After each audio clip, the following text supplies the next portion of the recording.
Hey guys, Adrian here. Welcome back to another episode of the Sound of Accra Podcast. This is the show where we chat with colourful creatives and entrepreneurs from our Ghanaian heritage or interest, promoting global Ghanaian excellence to the world. As you guys already know, we're out here doing season 3. We're back in Ghana. Doing season 3, we're back in the location where we actually started the podcast back in January 2020. Back in Airport Residential where we started literally, and it's great. It's a great feeling to be back here to finish the season. I've got Kingsley Ampoful in the studio. How are you doing, Kingsley? I'm doing very well. Thank you for having me. Thank you for coming on the show. And I think Kingsley had no other option but to come on the show because he's also my neighbor, so we had to bring him on the show. Don't worry, we won't show you your address, so that's fine. You won't tell everybody where you are. What?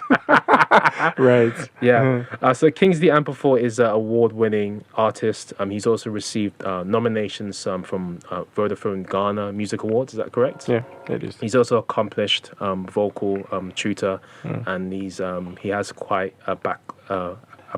What do they call it? A backlog or a backlist or a library?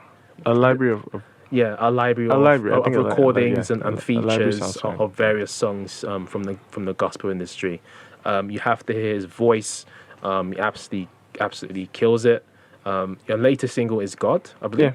Yeah. Is that still your latest single? It's actually my first and only single, personal song. But then I've been featured on other songs with other artists. But then that's the only thing I've released personally. Okay, yeah. Currently working on more actually. Yeah. We're waiting for an album, man. I think it's long overdue. Long overdue. Yeah, long overdue. Yeah. But yeah, Kingsley, he's got a fantastic voice. He also actually you performed at the President's. Yeah, I the current president. I performed at his inaugural dinner. Actually, it was a very prestigious event with I think there were about 4 presidents in attendance. And a whole bunch of ambassadors from all over the world. It was very interesting. Okay, did they get you? Did they get you into the entourage cars? So you the 20 entourage cars that come down the street. I wish it was that prestigious for me. I mean, it was fun, but I actually sang with the Archbishop's daughter. I sang with Archbishop Nicholas Duncan Williams' daughter. We did The Prayer.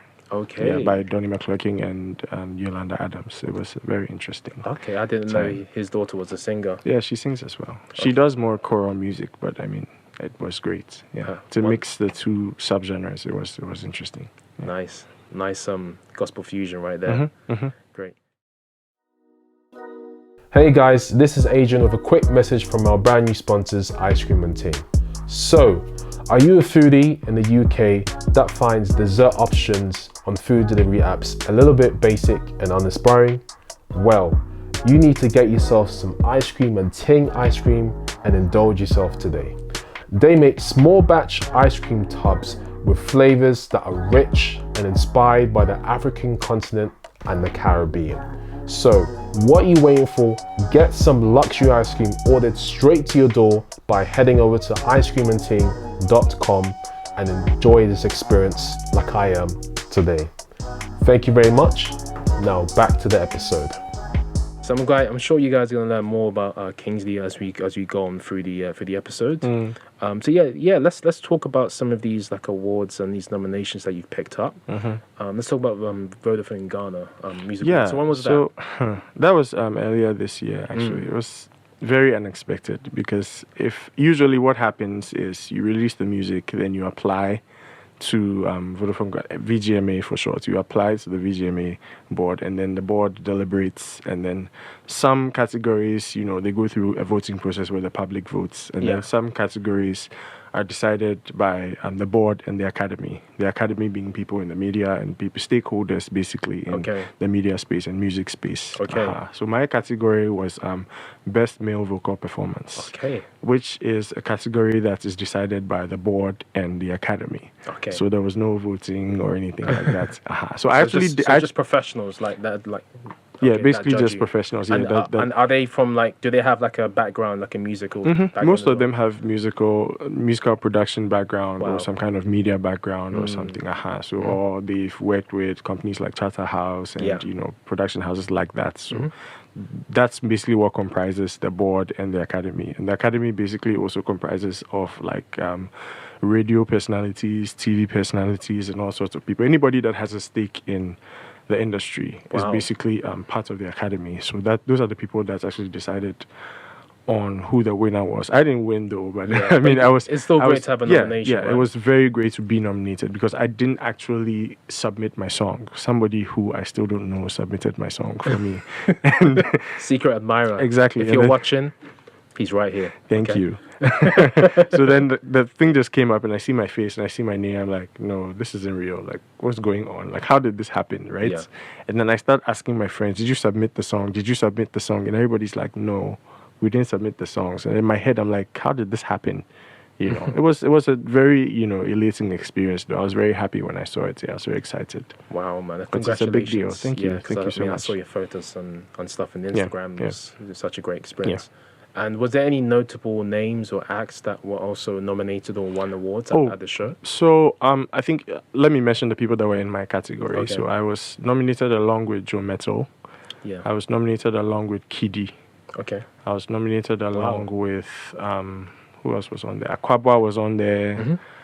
Then my friend Che Mensah was on there. Che Mensah. Yeah. So shout out to Che Mensah, man. Yeah. If you're listening or watching, big respect, man. I'm a fan of you. Amazing artist, amazing guitar player, amazing singer. Yeah, I've known him for many years. Yeah, he's also doing very well in the gospel space. Yeah. Everywhere I go with this guy, like I'm just surrounded by so much talent. Like it's ridiculous. Like he will go somewhere and all of his friends are like either musicians or they're artists or they're dancers or I don't know, whatever it is. Like they're just talented people, and I guess the more time you spend with people like that, the more you may even be inspired to kind of like take your own talents, take your own voice to the next level. Yeah. Do you think that's the case? I think that's the case because a lot of my friends that I have, like you're saying, have rubbed off on me in the sense that my artistry has grown just because I've associated myself with some of these people I know. Yeah. Someone like Che Mensah, for example. Yeah. I've rubbed up on him and then he's rubbed off on me as well. Wow. So like our artistry is a little similar in some respects, but then it's also very different because we're two different people. So I think that your associations really affect the way you shine as an artist or as a creative, like you said. So it's very important to have very good influences. Yeah. Even people who are like very close to you, like your friends. It's very interesting and very important to have friends that actually influence your artistry. So that's so that's definitely a tip you probably give to artists and creatives. I do. To be surrounded with other artists and creatives who are probably in your space, could be even doing better than you. Definitely. And that will push you out of your comfort zone to get even better. Because ideally you should have a mentor or somebody who's much better than you that you actually emulate, or somebody that you listen to, or like, okay, I love this guy's music and like I imbibe or I listen to it as if it's like a course I'm studying or something. So most people have that, like somebody, maybe a group of 5 artists or 4 artists that they actually listen to religiously. So it's very important. Absolutely. And one thing about these award shows that I wanted to ask you is that when you get to attend these award shows, and obviously you're nominated alongside Joe Metals, Kiddy, these are like internationally known recording artists, gospel, not non-gospel, whatever. Yeah. Do you get to network with them and speak to them after? Well, how much time do you get to do that? Or was there opportunity? There is an opportunity, but it's not a lot of time because, sometimes they're moving in between award shows, or they're moving in between events. Yeah. So you see them on the red carpet, you have a chance to say hi, they say hi back. Okay. You get inside, everybody's at their designated, because of COVID, everybody's at their designated seats. COVID, I don't think COVID hasn't come up I don't think there hasn't been one time where COVID hasn't come up in my episodes since I started the show. Yeah. since after March 2020 when COVID really started to outbreak. Yeah, so that's a shame. Yeah. So you think if there wasn't COVID, you probably would have had a bit more opportunity? Yeah, there would be more opportunity Yeah. to mingle. I mean, inside the event, there would be more opportunity to talk to people, and but at this point, everybody's sitting down like in their masks, and they're sitting down with a seat with their name written on it, and like spaced from the next person, and it's like a whole thing, So there's not a lot of time to really interact and really network. Even though you see them on the red carpet, I think that's really the only time that you can just, oh hey, how you doing? Oh nice, and then So that's basically it. But then after that, I mean, there's no time because afterwards everyone is rushing off because there'll be lots of traffic and so on. Oh, yes, of course, you have to remember that we're in Accra, the land of traffic. I mean, know. Lagos is worse, but still traffic. Yeah, still traffic, right? Okay. Was there anyone at the awards show that you wanted to kind of like meet or catch up with? I actually would have liked to meet. Actually did meet, but then couldn't catch up or couldn't really talk to or network. I actually met Sina So at the events. Very good singer, amazing music. Yeah, who I listen to once in a while. Even though she's not a gospel singer, but I listen to her once in a while. She has a really nice voice. Yeah. Okay. And I've always been very intrigued by the voice as an instrument. So. Yeah, it is an instrument at the end of the day, right? It is. Okay, and I think it's a good segue. I mean, let's talk about, because you're also a vocal coach, right? Which is great. I mean, what can't you do? So in terms of vocal training or being a vocal tutor, how did you make the transition? Because I know you've been doing it for quite some time, but I just really can't pinpoint in my mind like when you actually started. Right. I mean, you just randomly started doing it. Yeah. So like, I would have to start from a point and then get into it. So like we don't have all day, but I know. Oh man. So I started singing a long time ago. I've been singing professionally for about 10 years or 11 years even. Yeah. And I think at some point, my interest went beyond everything else that's happening in the music to the voice itself as an instrument and how it ticks and why does this person sound this way and why does that person sound that way and what is this person doing to sound this way and what is that person behind it. Exactly. So the science behind it went beyond just hearing, oh, that's beautiful, to like, why is it beautiful? You get it. So then I started really listening to voices more than music. Okay. If that makes sense. Yeah. So I started really listening to voices, and then it got me further intrigued. And I started listening to coaches, so many coaches like Ken Tamplin and so on, so many of them on YouTube. And I started really gathering information on how the voice works and what makes it tick. And then, I mean, people have, once you can sing, people are like, oh, can you teach me to sing? It always happens. So like, one day somebody said, can you teach me to sing? I'm like, yes, I can teach you to sing. So like, let's set up a meeting and then see what happens. So I set up a meeting with the person, and then I realized that I kind of do know what I'm about in this regard. So it's something I can actually take up and make money from. So it's something I started doing. So your curiosity took you, to the extent of sitting down with a vocal coach and just question being mentored in a sense. And I have a couple of friends too who have are coaches as well, and we sit down and really brainstorm a lot of the time. And I've judged on a few audition panels, and I sit down with other vocal coaches, and we think, oh, why does this person's voice work this way? And this is what you can work on and advice. And I realize that I'm gathering more knowledge in that regard, and it's really helping me, and I'm going forward. So Nice, yeah. I think I do remember in the past watching some of the national kind of Ghanaian singing competitions and stuff like that, or talent competitions. Have you been on any of them? Well, no. I've never been on any of these shows. I mean, I think that the panels that I'm speaking of are like closed auditions for like a choir or like a group or something. Like public ones. Not like public. I don't think I've ever. Is that something is that something you'd be open to doing? Oh yes, why not? Yeah, why not? I mean, in the bit to hear more talent and to hear more interesting voices, I will do anything basically. Yeah. So ladies and gentlemen, you heard that he'll do anything to hear your voice. So please, I'll give you his number so you can call him so he can hear your voice. Wow. I'm playing. I know. I'm playing. Mm-hmm. All right. Yeah. So wow. Okay. So obviously, you're fully fledged vocal coach. Yeah. I mean, I've taught everyone from little girls who are 9, 10 to like people who are in their early 30s. Wonderful. And do you still get approached for lessons? Yeah. Even when was this? Yesterday, I got approached for a lesson. So I went to do. I don't know if I can talk about this yet, but I went to do something like an ad shoot for one of the banks in the country. And so we were there, and then we were singing at this shoot. And then one of the guys was sitting in front of me. I was like, oh, he sings too. So he was like one of the bank staff. Yeah. I was like, oh, you sing too? He's like, yeah, but he's looking for a coach. I'm like, oh, I'm a coach. And he's like, oh, seriously, you guys sound so good. Okay, can you coach me? Look at God. Yeah, so, so then that was like just yesterday. So wow. that was great. Fantastic. Yeah. Okay, so, that's sound like a match made in heaven, man. I mean, in the bank, really. Yeah.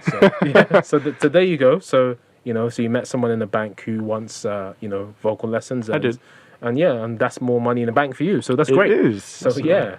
My rates are very reasonable. So of course, yes, don't worry. We will put your rates in the show notes. I'm playing, but we'll obviously people will be able to get in touch with you and inquire. Definitely. Which is the most sensible thing to do. Yeah. We won't put your rates up there. They can inquire and find out. They have to be only serious inquiries. Only serious inquiries only, guys. Okay, great. That's amazing. And do you do any like virtual training? Like, can you do vocal coaching virtually? Is it because obviously in the topic of COVID, right? Obviously people have had to learn how to do stuff remotely. Is this something that you can do remotely, virtually? Yes, it's very possible to do it virtually or remotely, even though ideally it should be in person, because there are certain things that I'd had to check. Like, first thing I would check is your breathing, how you're breathing, whether you're breathing with the right diaphragm supports, or you are substituting with it's a whole science. Substituting with your intercostal muscles. Some people breathing like as opposed to. So it's a whole thing, right? So I had to check that and make sure you're doing the right thing, because that would influence whatever. It's like layers. Okay, so if you're doing the right thing, I can build on that and build on that and build on that, basically. So that's kind of the way it works. So even though, yes, I can do it virtually and I can show you virtually, it's much easier if I'm like you're sitting right in front of me. Wow. But then I've had to do virtual in a lot of, since COVID. Here it is again. So, since COVID, I've had to do it virtually so many times. But yes, it's ideal if it's in person. But yes, I can do it virtually. Okay, so like anything else, it's better in person. Exactly. But if it has to be done online, it's possible. Yes, very, very possible. Understood. Yeah, it just takes a lot more explaining, a lot more, me watching, okay, do it, let's see, and then, that kind of thing. Okay. Yeah, but it's very possible. Got you. So there's a bit more kind of work on like behind the scenes to make things work. Okay. And you probably have to do more sessions eventually. So that helps me at the end of the day. So. More money. Right.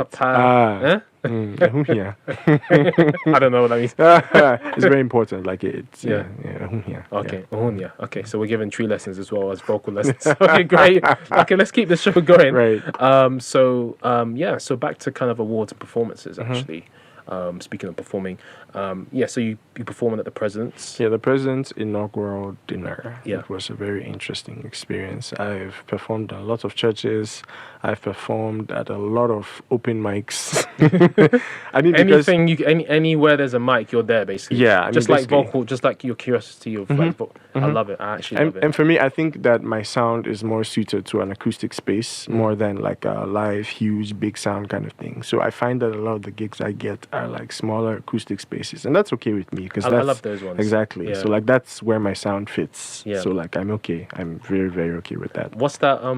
What's the YouTube thing called again? Is that Tiny Concert? Tiny Desk. Tiny Desk. Yes, that's it. yes, Yeah, because I think we watched it the other day. Right? Yeah. There we go. We did. There we go. Yeah. So that kind of atmosphere. Yes, exactly. That kind of vibe. Yeah. Small space, small audience, very interactive. You can actually talk to people. People talk back. That kind of environment or that kind of atmosphere is what I thrive in. Okay. Yeah. Okay. And what's one of the favorite events that you've kind of featured in or have put together and performed in? So there was this over the years. Okay. There's this event that I've performed at like 3 times. It's called Closet Worship. Closet Worship. Yes, it's organized by a young man called Harry Ballard. Okay. Very, very amazing young man. I think he's studying law, and he plays the trumpet as well. Amazing instrumentalist, and he organizes this trumpet or saxophone. I think it's a trumpet. Trumpet. Yes. Wow. Okay. It's I don't see too many trumpet players. Black trumpet players. It's a saxophone. Saxophone. Yes, it's a saxophone. I think really it's a tenor. There are a few. I'm sure there are a few. It's just not as sexy. Yes. Than the saxophone. You understand? So, right. Yeah. The sax is like it's a bit more very smooth instrument, like jazz. Right. Right. So like he's a very good saxophonist and a very good guy all around, very humble, very great. So like he organizes that like every year, and he does it like a small studio space. So the first time I went there, he did like a small studio space. Second time, studio space. The third time, he did it in his living room. Yeah, which was very interesting because like the audience is basically like all around you. It was really fun. Yeah. Wow. So that's like one of the events that I've really, really enjoyed. And it had it more of an intimate crowd. Yes, very, very intimate crowd. I mean, the keyboardist is right beside you. You can just stand and be like, you know. So it was very interesting. That's quite interesting. So it's not always the hype of performing in mega churches and the concerts and president's dinners. Even though I've had that experience as well, yes, because I've performed last year. I think I performed at Stratcom's Praise Jam, which is like a huge event where they invite huge artists, basically like MOG, Joe Metal. I mean, that's where they get to perform. So I've performed there as well, which was great experience, amazing opportunity. Yeah. So but I prefer, like I said, the smaller space, the more intimate gathering. The atmosphere of like interactive, you know, like me singing and then people actually and that kind of thing. I just love that. It's more intimate for me, and that's where my sound fits, like I said earlier. So it's great. It makes a lot of sense. It does. It makes a lot of sense, and I think sometimes the not performing at these big places isn't always. What it's cracked. Cracked up that's the word. It's not always what it's cracked out to be. Sometimes it's just performing at the smaller places, which can really hit the spot for you. Okay. I mean, and what I've noticed also is that a lot of the smaller places, I get blessed when I sing as well, right? But a lot of the smaller places, I'm able to interact with a lot of the audience, right? Even afterwards, we can stand around and chat, and that brings me a lot more blessing. That makes a lot of sense. So you're able to kind of build relationships more with like smaller crowds. Definitely. It makes a lot of sense. And I guess it's the same thing with like going to a church, right? When you go into a church, and whether it's a huge mega church or whatever like that, it's harder to build relationships with people and to connect when you're in the smaller churches. Everyone knows everybody. It's more of a community feel, and you can feel like you can connect and you can belong to that community. So it does make sense. It does make sense, So you can definitely see the synergies between like church and performing in different types of places. And so I mean, when December now, obviously this whole kind of Christmas kind of season right now. Obviously, Christmas in Ghana is always popular. People fly in and things like that. What kinds of concerts and performances do we tend to see like during this period? And are there any that you featured in the past and that you're going to be in? I've been to some. I've seen you like doing rehearsals in churches and things like that. And even obviously we've been to concerts at Labadi Beach Hotel and places like that. What are some of like the key kind of like maybe like gospel performances and concerts that take place? So during I will December? talk about 3 of them. Okay. So the first one I'll talk about is the Stratcom Praise Jam. That happens in December. Amazing concert. It's organized by the company, which is a very big company that has like because the founder is a Christian, so she has like a concert every year to like it's like their Thanksgiving service. So they do that, and it can be a huge event or it can be small. Last year I think it was a lot smaller because of COVID. Again. Keywords of this. So because of COVID, she actually had it at like her personal residence. And it was like a smaller event. It was still great though. The second one that I'll talk about is Joe Metal's Christmas concert. He does it every year. Everybody wants to go. It's usually very expensive to get in. Supply and demand, huh? Right. But then it's also like a great concert. It's usually smaller than what he would normally organize.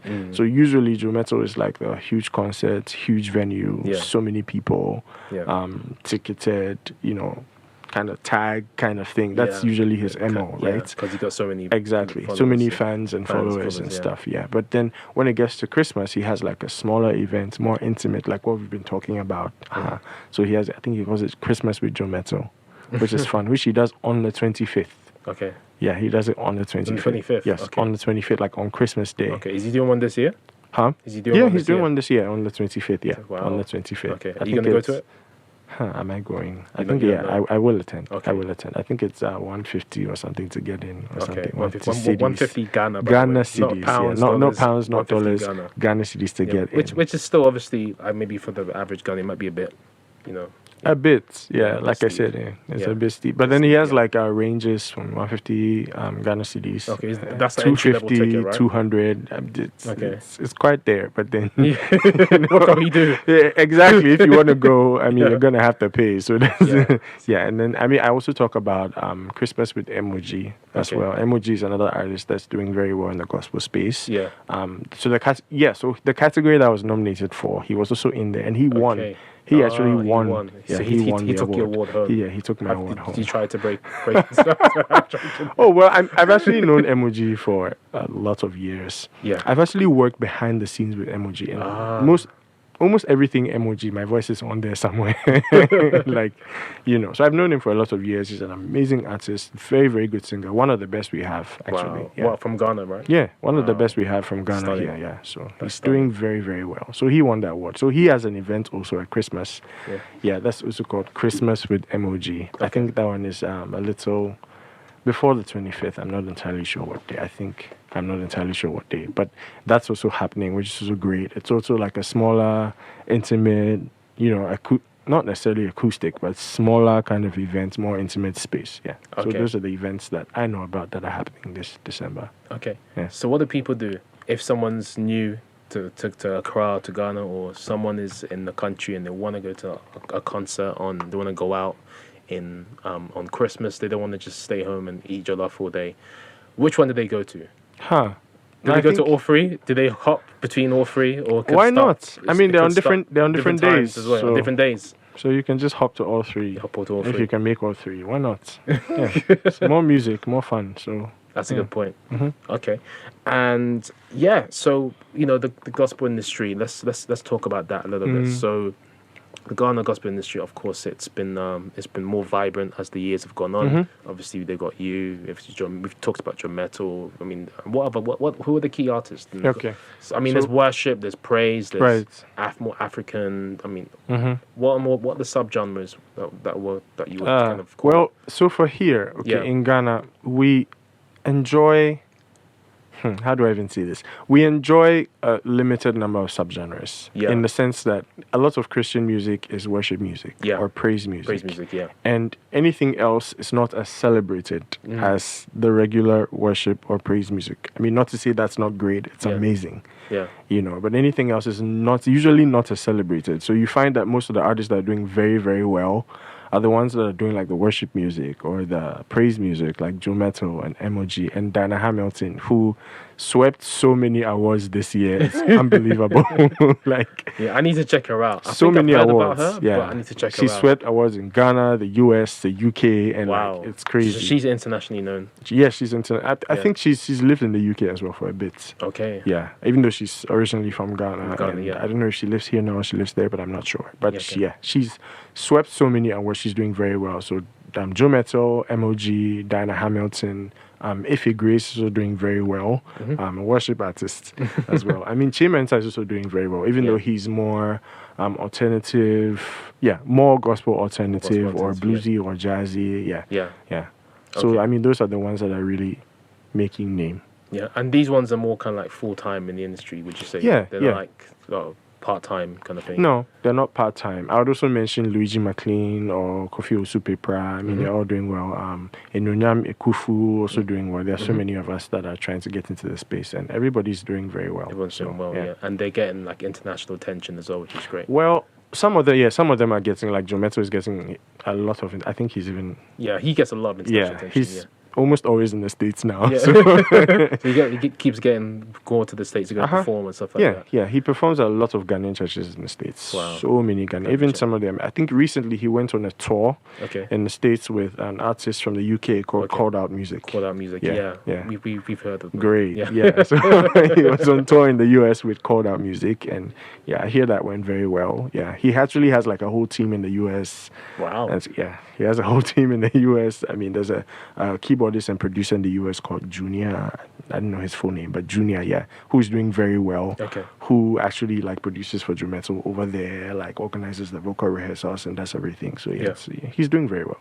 Perfect. And that's amazing. So like in terms of like gospel artists in Ghana, like what is the goal? What's the typical goal for like the gospel artists in Ghana? Like do they just want to pull out music to make a living, or do they just want to just glorify God, just pull out music, and then if they happen to get attention, it happens, it is what it is, or do they want to like be internationally known and go and perform, go on tour around the world and get signed to a label?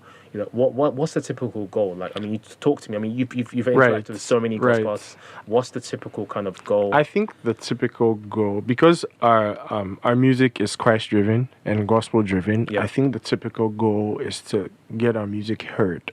Okay. And to let our music reach people and touch people. Yeah. If everything else that happens by chance, it's like okay. I'm popular, I'm famous, people know me, and then people see me on the streets and like, oh hey, I know you, I've seen you on TV and stuff like that. Those are things that happen outside of me wanting to get my music heard and people being blessed by my music. You understand? Yeah. So I think that's more the goal than being famous, or everybody knowing who I am, or girls screaming every time they see me and stuff like that. So I think that's more the goal. Because I think I guess you just mentioned girls screaming when they hear your name. I guess when you hear stuff like that, I mean, I guess it's something that you probably don't want the gospel industry to be associated by, because obviously it represents idolatry, right? So talk to me like about some of the controversial parts of the industry. So like, has there been any like downsides that you experience or negative connotations that you've come across in the industry? Like, maybe just things going wrong, or this happening or that happening, because obviously like there's good and bad parts to all industries, to all genres. Is there anything that you've experienced yourself or you've seen in the industry that that you may think to yourself, okay, we need to be a bit better at doing this, or this needs to be fixed? Or I think that what I would say to that is generally in Ghana, right? The arts are not as appreciated as other parts of the world. Okay. So if you go to a place and you say, oh, I'm a singer, it's not as prestigious as saying I'm a doctor, or I'm a lawyer, or I'm an engineer, or something. And people grow up usually having their parents wanting them to be doctors, or lawyers, or engineers in their life. You get my point? So usually it's not as prestigious, unless of course you are like Kiddy, or Kwame Eugene, or King Promise, right? But then everybody else is like, okay, is that what you do? Do you do anything else? Like, you get my point. So I think that if we could embrace the arts a little more, it would really help, because there are so many majorly talented people in this country. Oh, 100%. Yes, who have actually just are doing nothing with the talent. Yeah. And or they don't have the opportunity to exploit the or they don't have the opportunity to exploit the talent, because there are no structures and avenues. I think that's also another thing. The structures are lacking. Yeah, and I think I think it's safe to say this could be conveyed for other industries as well, right? Not just music in general. True. For other industries in Ghana as well. Exactly. That, I mean, the structures may be lacking in the sense of, okay, I can speak for the music industry. Okay, so the structures in the sense that making revenue maybe from streaming platforms, or it's a little lacking, like what is it called? Like collecting your royalties and stuff. Who collects the money? Like whose job is that, basically? So I think that at the end of the day, you release so many songs and so much music is on YouTube and stuff, and at the end of the day, you go for your royalties, and it's like is that it? A tiny amount of money, very tiny amount of money, and then so basically, artists make money from appearing at shows. So you appear at a show, you get money. But then at the end of the day, you don't get so much royalty. You barely get money from streaming and stuff like that. You get my point. So I think that if the structures are put in place, the money is supposed to be where it's supposed to be. If my song is played on radio, is played by this church, is played here, there's supposed to be money that is gathering somewhere. Together, exactly. So at the end of the day, because I know artists in the West, not necessarily here, that make millions of dollars. Oh, 100%.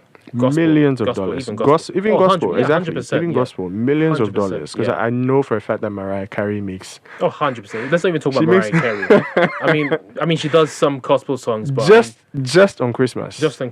She makes 100%. Millions of dollars. Oh, she's filthy rich. Let's not even get into Mariah Carey, because she's obviously kind of secular as well. I mean, there's no surprise there. Right. Millions of dollars. But even even you can look at the Kirk Franklins and all of those types of artists. They make a lot of money. So much money. streaming, Yeah, right? of streaming as well. Recently, and they have. I guess you could argue that they have the audiences. So that's why my question was like, what's the? I mean, obviously, like if you're a gospel artist and you just want to make money, I mean, obviously there's like a fine line to that because of the intent of the content. True. But yeah, like with Kirk Franklin, people like that, they have the audience, so you understand, like, so they would get so much money from the back of that. But then obviously what they do with the money as well, okay, that's between them and God. Yeah, right? because it's their money. I mean, they worked for it. Fair enough. Yeah, everyone's got to eat. Right. If you're part of the church or Christian, but at the same time, if you're serving, but at the same time, like what you do with the money, that's down to you and God. Because recently I was watching an interview of Bishop Jason Nelson. He's now a bishop, actually. Yeah. So Jason Nelson, Jason Nelson was talking about making money off a song he wrote for Marvin Sapp. Okay. Who's also a bishop. So he wrote this song. All bishops. I know. He wrote this song Thirsty Yeah. for Marvin Sapp. Oh, he wrote that for Marvin Sapp? Yes, he wrote No way. Thirsty for Marvin Sapp. Okay. And he said he still makes money off it. Like every year he's making money. Like, and that's crazy because here it doesn't happen like that. Like if you're not appearing for shows, you're not going here, going there, you're not making money. Yeah, because like where's the money coming from? That's exactly. Where's the money coming who's from? Listening to exactly. it? Who's, you understand? America, I think that's the thing with America, like everybody wants to go there because they have the audience and the money to go along, and with also the structure and the structures as well. So everyone once you make it in America, that's it. Understand? Because they have those three pillars in place. So I think that's something that Ghana needs, right? If there was, like more of a, like a support fund, or there was, but if there was more structures in place to make these things happen, then it would be easier to make a living as like a musician, right? Okay, yeah. So in terms of like independent artists, like maybe there's social media now, like maybe Spotify, SoundCloud, Patreon. There's platforms where artists can now, or even creatives can now, obviously earn money from their own community or from their followers privately. Even with the midst of all of these platforms. Is it still tough for artists, creatives here to make it earn? I guess now this is also kind of now crossing over to not just artists but also creatives. Has it still been tough for artists? It's still to make a difficult living for artists to make money even off those platforms, because you have to ask yourself how many people in Ghana like really use Patreon. For example, it's true. Are exposed to like PayPal, and Cash App, all these different things.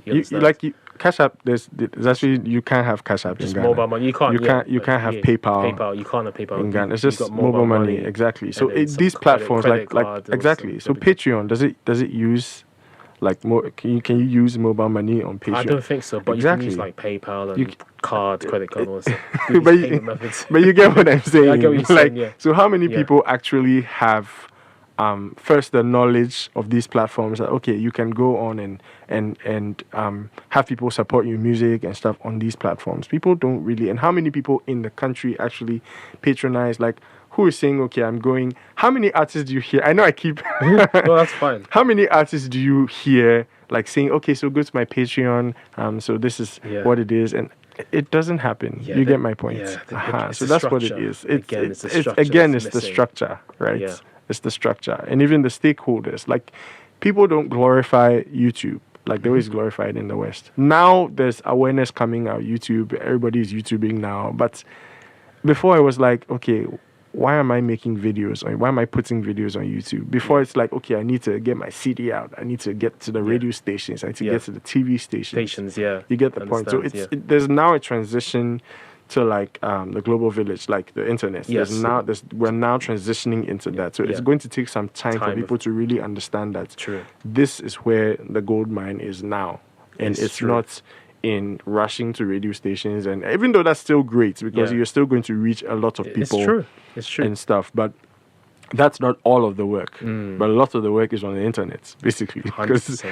Yeah. So that's what I would say to that. And you're right, because we had that conversation the other day, because I told you I found an event. Right. And I told you, where do people typically in Ghana go to find an event? Social media. You mentioned social media. You mentioned TV, but you also mentioned TV and radio. Yeah. Right? And those are all, apart from social media, TV and radio are still conventional platforms. Yes, that work. I mean, I guess for a lot of people. Yeah, so I guess especially the older generation. the older generation, right? But then obviously in the West, we're more used to like going on Eventbrite, Exactly. going on Meetup.com and places like that to find. Honestly, events. these this is sites, what you're saying, right? These sites that you mentioned, Yeah. I'd never heard of.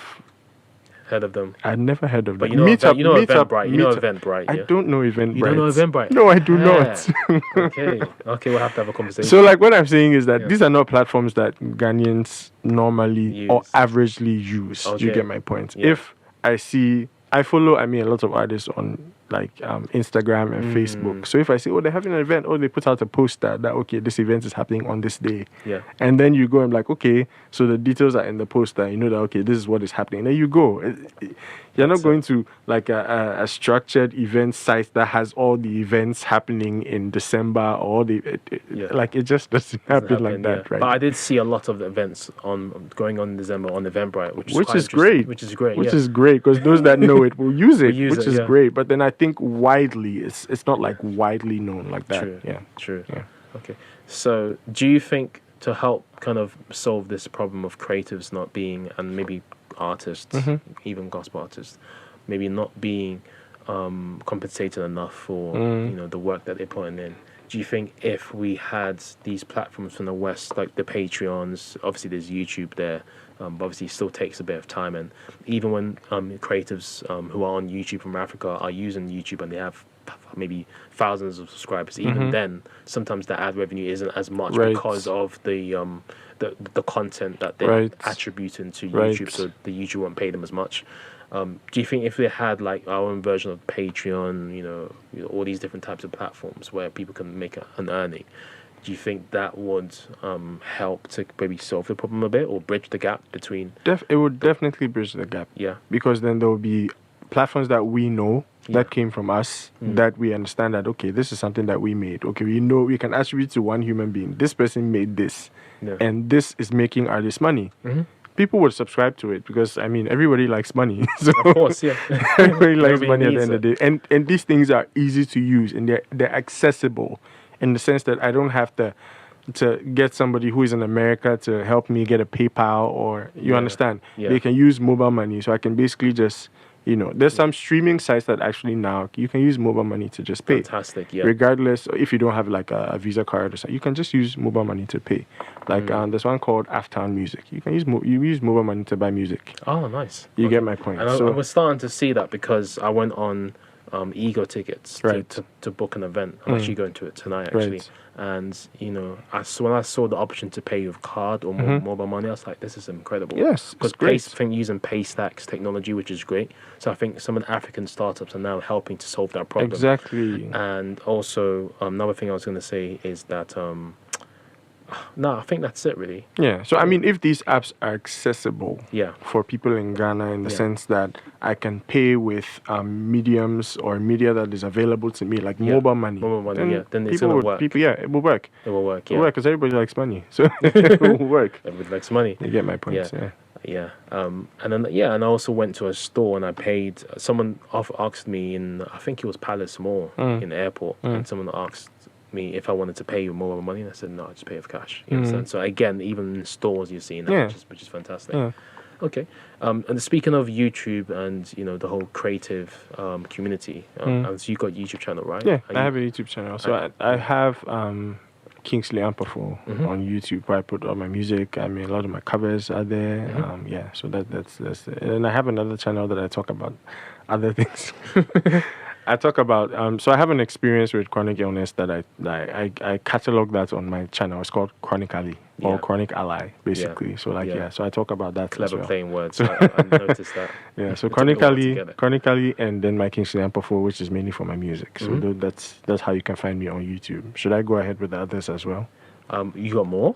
No, like more. No, not YouTube specifically. Like other social media. We'll get to that towards the end now. That's fine. Okay, so Chronically, I know you haven't put something out in a while, but it's basically just you documenting your journey with, your chronic back pain that you get from time to time, and how's that journey been going? How people responded to the videos as well. So I think let me try and start with like the motives behind it. Okay. So in days that I'm like a lot of pain, I try to go on YouTube to find other people who are also in a similar situation. And I noticed that most of the people I see do not look like me. most of the people I see are either white or African American or from some other country that it's not relevant directly to me. Yeah. You get my point. That I don't personally resonate with, right? So then I decided to create a space on YouTube where I can catalog my journey so that people who are in my space and people who look like me can also resonate can also feel like they belong and feel like, stuff like that. Chronic illnesses or invisible illnesses and mental health issues are not things that are glorified. They're not things that we talk about in this country, right? Yeah. So that's another thing. I want to start a conversation. I want to start a conversation about these issues in this country. So that was the motive behind that. And so that's why I started sharing my personal story with my chronic back illness, which is very difficult for me sometimes, very, very difficult, because I'm constantly on painkillers, constantly on so many medications. Sometimes I have to go to the hospital for them to actually inject me with stuff. It's been a whole crazy journey. But I've had people respond in the sense that, okay, I'm also going this through. I've had long emails. Wow, really? Around the world? Yeah, from around the world. On your videos and power exactly. YouTube, I've had emails from the US, from the UK. Yeah. I think I got one from Japan. What? It's very interesting, YouTube definitely. Yeah, YouTube is very powerful, of people who are going through similar stuff. So they'll share their stories, they'll sympathize with you, they'll go through treatments that they've tried. Have you tried this? And it's interesting, I've learned a lot, and I've interacted with a lot of people because of it. That's incredible. And have those comments encouraged you to kind of keep the YouTube channel going? Definitely. I mean, I've been on a break for a while. Yeah. I'm actually gathering content together, planning the whole content thing. So I have like a whole content trajectory. So you would actually see more stuff very, very soon. Looking forward with to it. other people and not just me. Yes, okay. You see more stuff. We're going to see like a season 2 or something. Right. Yeah, definitely. Excellent. Kingsley, it's been great having you on the show. Thank you for having me. It's been great being here too. It's been fun. By force. By force, you have to be here. Okay? Right. Yeah. So this is one question I ask my guests, but I mean, it might be a bit different because we're actually in Accra. Okay. When someone says the word Accra to you, like what thoughts, feelings, vibes come to mind? Huh. Yeah. It's a bit weird because you're in Accra. Yeah. So, but what is Accra like? When someone says Accra, what kind of? I think about traffic, first of all. Yeah, traffic. And I think about stress. Because I find that a lot of professionals, especially people who work in corporate Ghana, are happy when they're transferred outside of Accra. And when sometimes they're not happy because they feel like, okay, I'm going outside of Accra and things don't happen so often outside. But when they go, they don't want to come back. Because it's more peaceful. Because it's so much more peaceful. Yeah. There's so much less traffic. and everything is so much cheaper. At Kumasi is getting expensive. Everything, though. yeah. Kumasi is getting it because it's getting more notoriety. A lot of people are moving there. People are building. Gentrification is reaching there in the sense that so things are getting more expensive. But in other parts of Ghana, it will surprise you how much cheaper things are. So it's so much easier to live in places like that than here. Yeah, the capital just overprices everything. So I think like about any other capital. Exactly, like any other capital. But you know that rent in Accra is comparable to places in Manhattan. Yeah, rent in Accra. I think we discussed this on Is Accra Expensive on the episode that it's expensive. That I did. Right? It's expensive. So it's really crazy. So when I think about Accra, I think about traffic. I think about stress. I think about very high cost of living. So there you go. Fantastic. Awesome. Where can everyone find you? By the way, before we get into that, I just want to let everyone know that for today's episodes, for the show notes, head over to thesoundofaccra.com/Kingsley. KINGSLEY. Kingsley. Where can they find you, Kingsley? Okay, so you can find me on Instagram at Kingsley_Ampoful. You can find me on YouTube, Kingsley Ampoful or Chronically. You can find me on Twitter at King_Unhinged. That's the only one that's different. So those are the places you can find me. You can find my music on all streaming platforms, Apple Music, Spotify, anywhere that you buy or stream your music, basically. Wonderful. Album's coming out soon, yeah? Soon. You've heard it first here, Sound of Accra Podcast. Kingsley, thanks for coming on. Thank you so much for having me, man. Thank you so much for having me. Awesome. All right, guys, until the next one, stay tuned, subscribe if you're watching on YouTube, leave us a review on Apple Podcasts if you're listening on Apple Podcasts, find us on social media, Instagram, LinkedIn, Facebook at The Sound of Accra, and we'll see you in the next episode. Thank you. Cheers. Bye-bye.